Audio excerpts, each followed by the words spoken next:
नमस्ते, मैं विवेक एक बार फिर आप सबका स्वागत करता हूं हमारे शो पे। दोस्तों, आज दिवाली का दिन है, लेकिन कलकत्ता वासियों के लिए एक बुरी खबर हो सकती है कि आसमान जो है वो पूरी तरह से काला हो चुका है और बारिश कभी भी आ सकती है।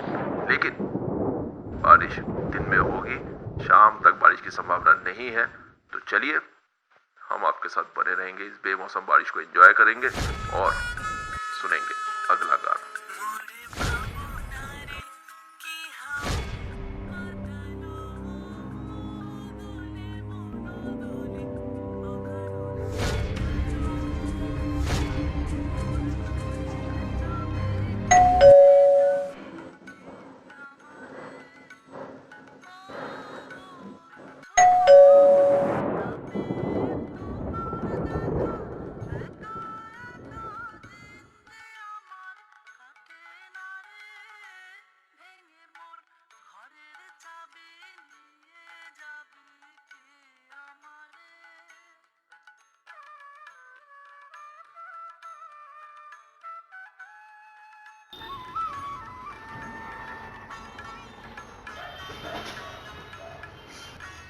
अरे भाई खोलो तो।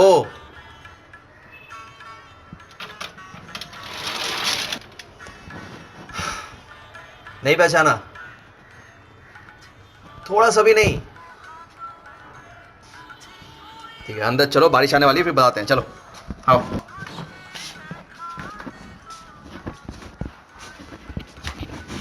आइए मिस्टर जॉय मुखर्जी, आइए आइए, याद दिलाते हैं आपको। आइए आइए आइए, अरे आओ।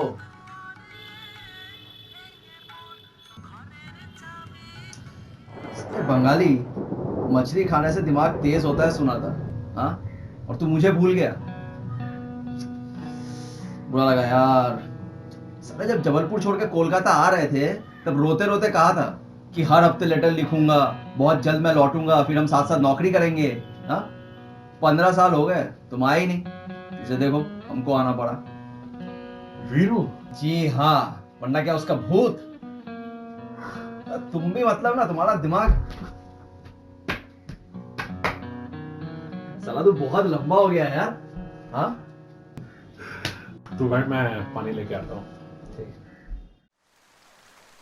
तेरा चेहरा तो पूरा यार बदल गया है, पहचान ही नहीं पाया मैं तुझे। ऐसा है भैया कि तुम्हारा जो है ना नजरिया बदल गया है। अब नए दोस्त मिल गए होंगे इसलिए बचपन के दोस्त को भूल गए तुम। ऐसा नहीं है यार, मैंने वो फेसबुक में ढूंढा था तुझे, तो तू मिला ही नहीं। अरे यार, फेसबुक वगैरह मैं यूज नहीं करता। तो फिर यार तूने ढूंढा कैसे मुझे? वो तेरे जबलपुर वाले अंकल ने दिया। एक दिन रास्ते पे मिल गए थे मुझे, तो मुझे लगा चलो पूछ लेते हैं तेरे बारे में। तो उन्होंने बताया कि तू अब यहाँ पे रहता है और अपने पापा के साथ नहीं रहता। ऐसा क्यों? हटाना यार ये सब बातें। ये बता कि वो जबलपुर में सब कैसे हैं? जबलपुर जबलपुर अब पहले की तरह नहीं रहा है यार। सब कुछ वहाँ पे बहुत मॉडर्न हो गया है, हाईफाई हो गया है। छोटा सा शहर अब नहीं रहा। तेरे जाने के बाद वो दीपक, अभिमन्यु, सबके डैडी का इधर उधर ट्रांसफ़र हो गया है यार, सब चले गए। पर मेरी बहुत इच्छा थी कि तू एक बार जबलपुर आए। मैं तेरे साथ अपने वो स्कूल में जाना चाहता था यार। वहाँ जाके बैठना चाहता था, वहाँ के कॉरिडोर्स पे वॉक करना चाहता था। पर तू आया ही नहीं। ना स्कूल तो बहुत अपना बड़ा हो गया होगा नहीं अभी? बड़े बड़े बिल्डिंग्स जगह होंगे आई गेस ना। हमारा स्कूल तोड़ दिया गया किसी कॉरपोरेशन की वजह से, पता नहीं।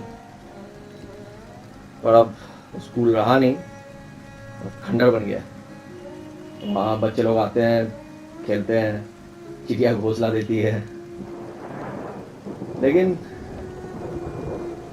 बुरा लगता है, देखता हूँ स्कूल को तो बुरा लगता है।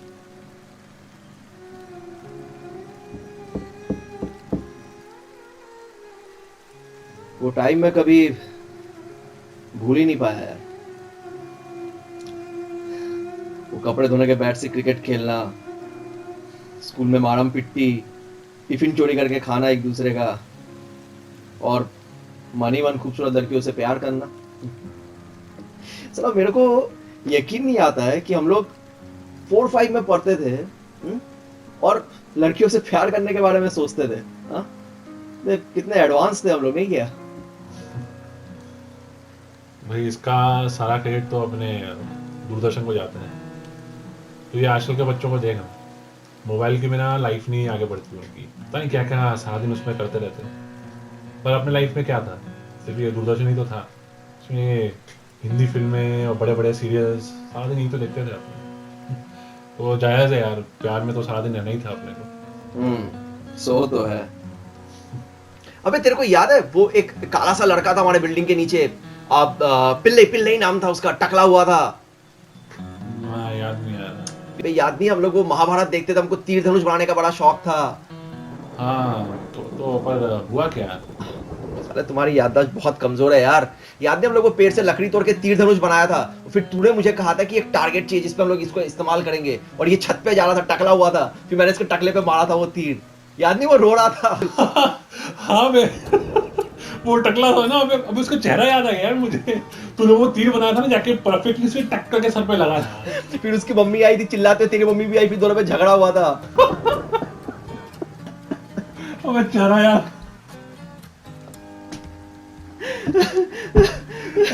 क्या आरामी थे हम लोग का।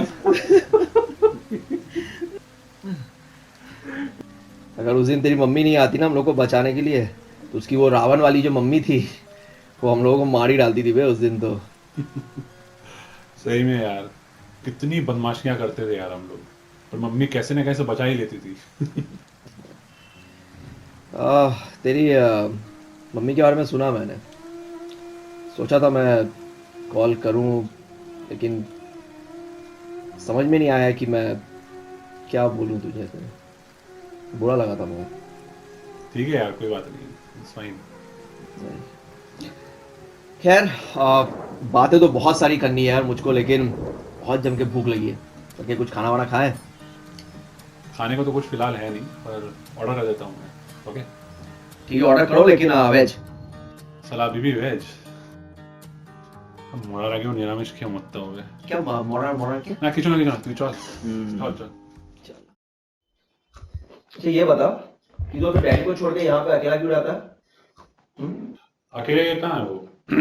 आसपास है ना, वो मेरी बुआ है, बाकी सारे रिलेटिव्स भी हैं। और उनका खुद का बेटा उनके साथ नहीं है।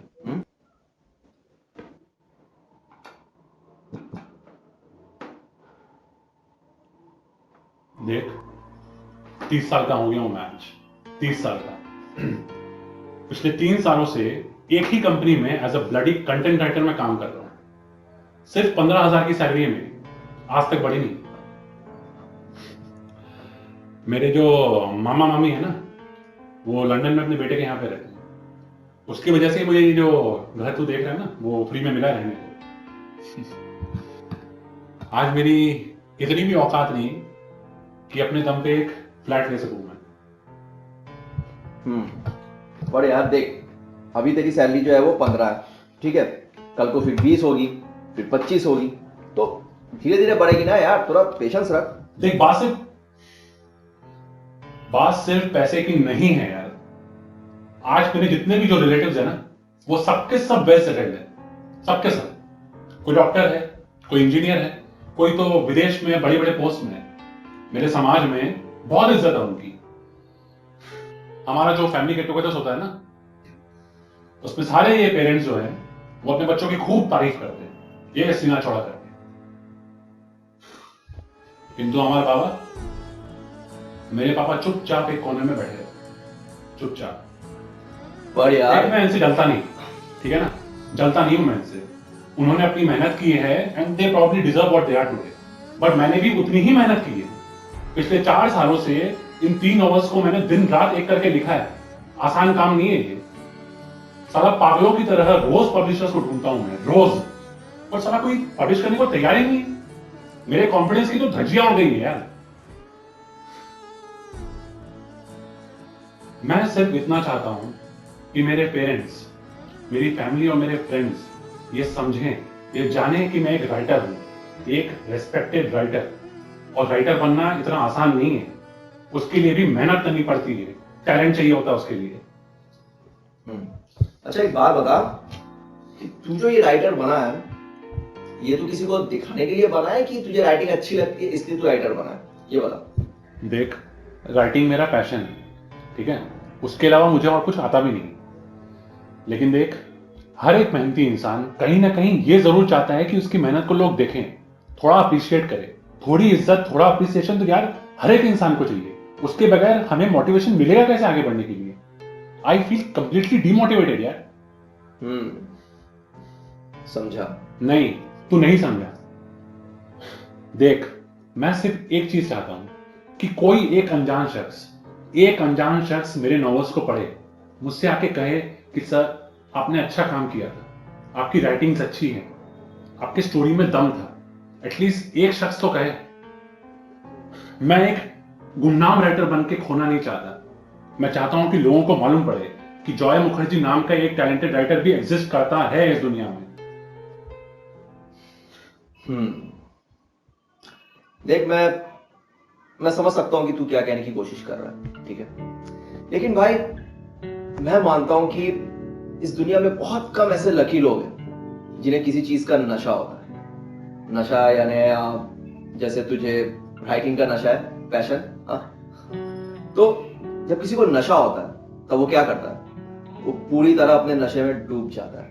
उसे कोई फर्क नहीं पड़ता कि कौन उसे देख रहा है, कौन क्या कह रहा है, क्या सोच रहा है, वो सिर्फ अपने नशे में डूबा रहता है। तो तू भी अपने राइटिंग के नशे में डूब जा। दुनिया के लिए नहीं बल्कि अपने लिए लिख। तुझे तेरी लिखी हुई नॉवेल पसंद आनी चाहिए बस। उसके बाद इस पूरी दुनिया में भाई कोई तो ऐसा होगा जिसे तेरी लिखी हुई नॉवेल अच्छी लगे, और वो तेरा नॉवेल पब्लिश कर देगा। और देखना, मुझे तो ऐसा लगता है कि तेरी लिखी हुई नॉवेल पे एक दिन बड़ी सी फिल्म बनेगी, फिर हम लोग जाएंगे ना हॉल में देखने के लिए तेरी फिल्म। ऐसा होगा भाई, चिंता मत कर। वाह, क्या इंस्पायरिंग स्पीच है। सो तो है। तो ये डायलॉग राइटर भी नहीं बन जाता? नहीं, पर मेरे पास एक और डायलॉग है, सुनाऊं? नहीं, खाना खा लेते हैं अभी, फिर कभी। ओके, तो सुन। हमारी जिंदगी जो है ना वो एक कार की तरह है, और हम उसके ड्राइवर। पर प्रॉब्लम क्या पता है? आजकल जब अपनी गाड़ी चलाते हैं ना तो सीधी नहीं चलाते बल्कि ऐसे चलाते हैं। हाँ सच्ची, हम हमेशा दूसरे की गाड़ी में झांक कर देखते हैं कि वो क्या कर रहे हैं, कौन हमसे आगे है, कौन हमसे पीछे, हमने जो रास्ता चुना है उसमें हमें हार मिलेगी या जीत। अच्छा, कभी कभी हम ये भी देखते हैं कि हमारी पीछे वाली सीट पे कौन बैठा है, कोई है कि नहीं जो हमारा साथ दे सके, या फिर हमारे बाजू में कौन बैठा है जो हमको मोटिवेट करेगा, हमको इंस्पायर करेगा, हमको सपोर्ट करेगा। हमारी प्रॉब्लम ही ये है कि हम कभी अकेले चल ही नहीं सकते, हमें हमेशा दूसरों की साथ की जरूरत पड़ती है। लेकिन बेटा, गाड़ी का ड्राइवर सिर्फ एक ही होता है, और अगर ड्राइवर इधर उधर देख के चलाएगा तो क्या होगा? एक्सीडेंट। समझे? तो इसलिए काम करो, अपनी गाड़ी जो है वो सीधे चलाओ, इधर उधर मत देखो, फोकस करो, मंजिल तक तो तुम पहुंच ही जाओगे। अच्छा, तो ये एक बात बता, तो ये आमिर खान की 3 इडियट्स से बहुत इंस्पायर्ड है क्या? 3 इडियट्स? सिर्फ 3 इडियट्स नहीं भाई, मैं पिक्चरें बहुत देखता हूँ और पिक्चरों से बहुत ज्यादा इंस्पायर्ड हूँ। वैसे मुझे बचपन का तेरा एक गाना भी याद आता है जो तू अक्सर मुझे सुनाया करता था। सुना? सुन। যদি তোর ডাক শুনে কেউ না আসে তবে একলা চলো রে, তবে একলা চলো, একলা চলো, একলা चलो, একলা चलो रे। बस इतना ही आता है यार, लेकिन बता मेरी आवाज कैसी है? बहुत खूब। तो भाई मैं ये बोल रहा था कि आज दिवाली है तो हमको कुछ करना चाहिए, धमाका करें? करते हैं ना, शाम को करते हैं। যদি আলো না ধরে ওরে ওরে ও ভাগা আলো না ধরে, যদি ঝড় বাদলে আধার রাতে দুয়ার দেয় ঘরে, তবে বজ্র নলে আপন বুকের পাঁজর জ্বালিয়ে নিয়ে একলা চলো রে, আপন বুকের পাঁজর জ্বালিয়ে নিয়ে একলা চলো রে। যদি তোর ডাক শুনে কেউ না আসে তবে একলা চলো রে।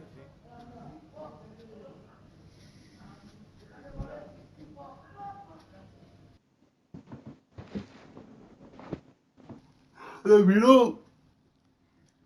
वीरू एक कप चाय ला यार।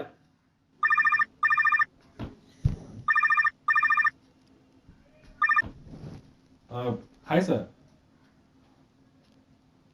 I'm fine sir.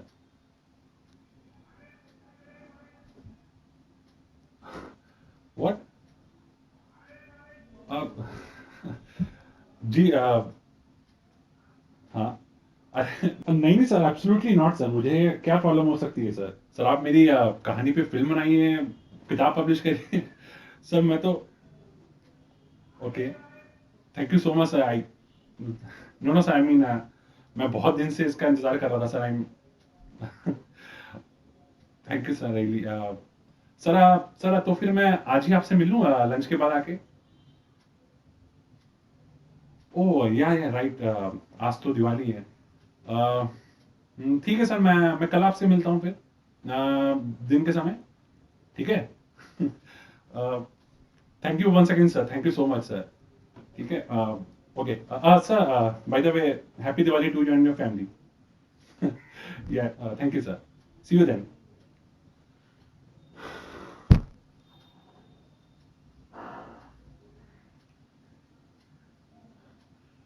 अबे वीरू देख तेरी बात सच हो गई बे सच में मेरी कहानी में फिल्म बन रही है।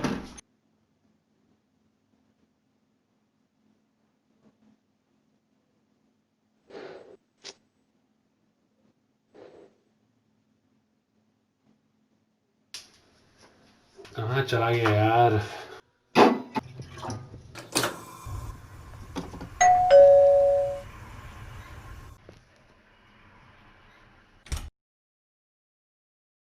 जी सर आपका कुरियर है। वीरू का लड़का? वीरू तो घर में आया था मेरे कल। Sorry sir. नहीं वो दोस्त है मेरा कल। अच्छा अच्छा अच्छा। खैर आप पेन दीजिए पेन दीजिए।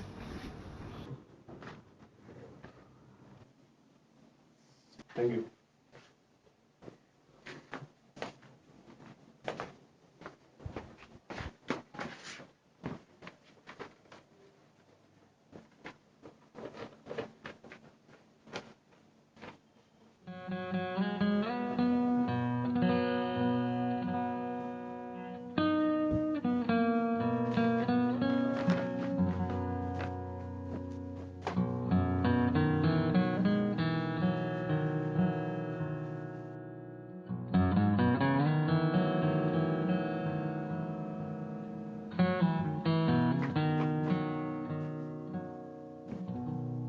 Oh shit. নমস্কার দাদা, কেমন আছেন? চিনতে পারছেন? कैसे पहचानोगी ये आवाज? आपने तो कभी हमसे मिलने की कोशिश ही नहीं की। खैर, गलती सिर्फ तुम्हारी नहीं है यार, हमारी भी है। हमें भी तुमसे मिलने का समय ही नहीं मिला। क्या करे यार, काम ही कुछ ऐसा है। पूरे दिन कड़कती ठंड में हाथ में बंदूक लिए खड़े रहना पड़ता है। अच्छा वैसे तुमको बता दे, आपका ये दोस्त वीरेंद्र प्रताप सिंह उर्फ वीरू सोल्जर है। देश की रक्षा करते हैं हम। भाई याद है, हम बचपन में कैप बंदूक लेके खूब खेलते थे। तुम तो बड़े हो गए भाई, पर हम आज भी बंदूक लेके खेलते हैं। कभी कभी सोचता हूं कि क्यों क्यों हमें ये बंदूक उठानी पड़ती है। अजीब लगता है, जिस दोस्त के साथ कल रात बैठ के खाना खाया वो अब मेरे साथ नहीं है। बुरा लगता है, जिस दोस्त से शतरंज में मैं रोज हारता था उसे मैं अब कभी नहीं हरा पाऊंगा। बुरा लगता है ये सोच के कि जिस दोस्त की शादी में जाने के लिए हम बहुत ज्यादा एक्साइटेड थे उसे कंधा देना पड़ा। हम अपने जज्बातों को अपने काम के बीच नहीं लाते, पर एक एक करके अपने दोस्तों को आंखों के सामने जाते हुए देखता हूं तो बहुत बुरा लगता है, बहुत बुरा लगता है। मुझे जान की कोई परवाह नहीं है भाई। फौज में मैं अपनी मर्जी से आया हूं और आखिरी सांस तक देश की सेवा करना चाहता हूं, पर अक्सर दिल पे पत्थर रखना थोड़ा मुश्किल हो जाता है यार। जब भी घर से वापस लौटता हूं तो रास्ते में सोचता हूं कि पता नहीं वापस अपने माँ बाप का चेहरा देख पाऊंगा कि नहीं, वापस अपनी अन्नू का हाथ पकड़ पाऊंगा कि नहीं। वैसे अन्नू मेरी गर्लफ्रेंड है। सब कुछ ठीक रहा तो नेक्स्ट ईयर शादी करूंगा। खैर, दिसंबर में न्यू ईयर के टाइम में मुझे 1 हफ्ते की छुट्टी मिली है, तो भाई अपने इस दोस्त के लिए टाइम निकाल लेना, क्योंकि मुझे नहीं पता कि किस गोली पे मेरा नाम लिखा होगा। यहाँ के हालात बहुत खराब हैं, कभी भी कुछ भी हो सकता है। तो इसके पहले कि कुछ हो, तुम्हें एक बार देखना चाहते हैं, अपना बचपन दोबारा जीना चाहते हैं। चलो, ख्याल रखना अपना। See you soon. Bye. साले तू इतना बड़ा आदमी बन गया। कल मैं इतना पकता रहा पर तूने कुछ बताया ही नहीं। तू आ बेटे दिसंबर में। देखता हूं मैं तुझे फिर।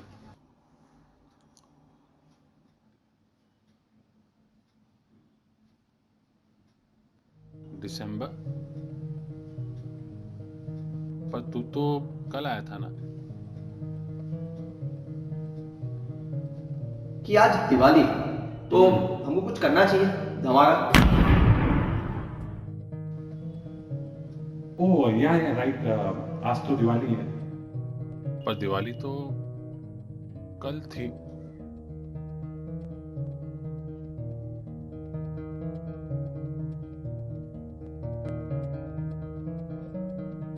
आज 4 तारीख है।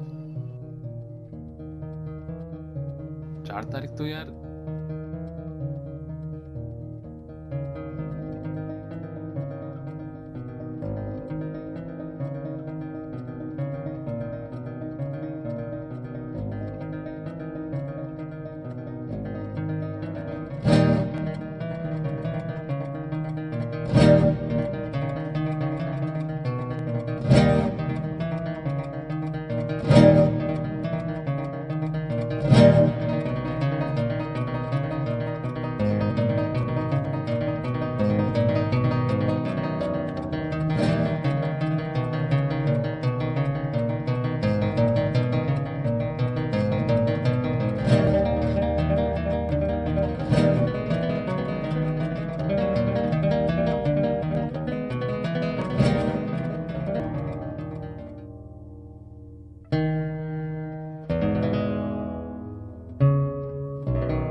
आपका ये दोस्त वीरेंद्र प्रताप सिंह उर्फ वीरू सोल्जर है।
बुरा लगता है जब भी सोल्जर्स के शहीद होने की न्यूज़ हम सुनते हैं तो बुरा लगता है।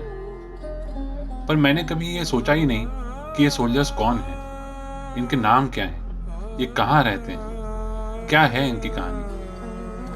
हम हमेशा सुनते हैं कि कहीं 10 तो कहीं 12 तो कहीं 18 सोल्जर्स मारे गए, पर हम में से कितने लोग हैं जो कि इनका नाम जानते हैं? ये सोल्जर्स सिर्फ एक नंबर बन के रह जाते हैं। क्या हमें उस हर एक सोल्जर का नाम नहीं जानना चाहिए जो हमारे लिए अपनी जान देता है? मैं एक मामूली सा राइटर हूं, फिर भी चाहता हूं कि लोग मुझे जाने, मेरा नाम हो। और ये सोल्जर्स, शर्म आती मुझे अपने आप पे। हमें बचपन में अकबर, हुमायूं और औरंगजेब के बारे में तो पढ़ाया गया, पर उन हजारों गुमनाम सोल्जर्स के बारे में नहीं जो कि आए दिन हमारे लिए अपनी जान देते ही रहते हैं। खैर, किसी और पे क्या उंगली उठाऊं? खुद मैंने भी कभी इन सोल्जर्स के बारे में जानने की कोशिश नहीं की, सिर्फ फेसबुक और ट्विटर पर जय हिंद और रेस्पेक्ट का टैग लगाकर फोटो शेयर कर दिया। कभी गौर से देखा भी नहीं कि इन फोटोज में एक फोटो मेरे बचपन के दोस्त वीरू का भी है। अगर गौर से देखा होता तो एक बार अपने दोस्त से मिल पाता, उसे गले लगा पाता, उसका दर्द बांट पाता। कितनी तकलीफ में रहता होगा वो। तकलीफ तो मुझे हो रही है अब उसके बारे में सुनकर, पर आई एम श्योर उसने हंसते हंसते ही अपनी जान दी होगी। उसने सही कहा था, बहुत कम लोग होते हैं जो कि पैशनेट होते हैं, जिन्हें किसी चीज का नशा होता है। वीरू को भी अपने देश के लिए कुछ करने का जरूर नशा रहा होगा।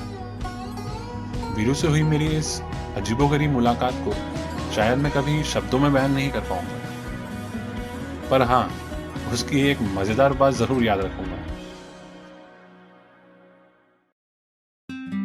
हमारी जिंदगी ना एक गाड़ी की तरह होती है और हम उसके ड्राइवर। जब जिंदगी में रास्ते चुनने होते हैं ना, तब पता है हम गाड़ी कैसे चलाते हैं, ऐसे। और क्या, हम हमेशा देखते हैं कि दूसरे लोग क्या कर रहे हैं, लोग क्या कहेंगे। जो रास्ते हमने चुने हैं उसमें जीत मिलेगी या हार, कोई हमारा साथ देगा या नहीं देगा, कोई साथ है या नहीं। पर अगर गाड़ी इधर उधर देख के चलाओगे तो एक्सीडेंट हो जाएगा। क्यों, सही कहा ना? যদি তোর ডাক শুনে কেউ না আসে তবে একলা চলো রে, যদি তোর ডাক শুনে কেউ না আসে তবে একলা চলো রে, একলা চলো একলা চলো একলা চলো একলা চলো রে, তবে একলা চলো একলা চলো একলা চলো একলা চলো রে, যদি তোর ডাক শুনে কেউ না আসে তবে একলা চলো রে।